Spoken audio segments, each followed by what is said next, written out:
সাতপন্থীকে কাকরাইল মসজিদ থেকে বয়কট করা হয়েছে এবং ইজতেমা মাঠ থেকে বয়কট করা হবে এবং কোনো মসজিদে সাতপন্থীর কোনো জামাত প্রবেশ করবে না।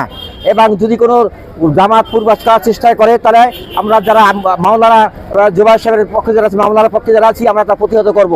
আমরা আশা করি তারা এই দুঃসাহস করবে না। বাংলাদেশের মধ্যে কোথায় কোনো মসজিদে তাদের স্থান দেওয়া যাবে না। আর আজকে থেকে সাতপন্থীকে এই কাকরাইল মসজিদ থেকে বয়কট করা হইল।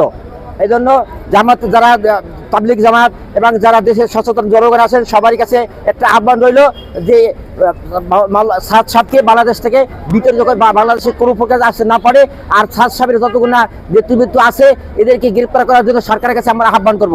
যারা খুনি, যারা টুঙ্গির মাঠে নিঃশর্তভাবে গভীর রাত্রে হামলা করে, যারা সারাদিন কাজ করার পরে ক্লান্ত অবস্থায় তারা ঘুমাইছিল, তাদের উপর নির্যাতন করছে, তাদেরকে হত্যা করছে, তাদের বিচার আমরা চাই। এই সরকারের কাছে আমরা আবেদন, মাননীয়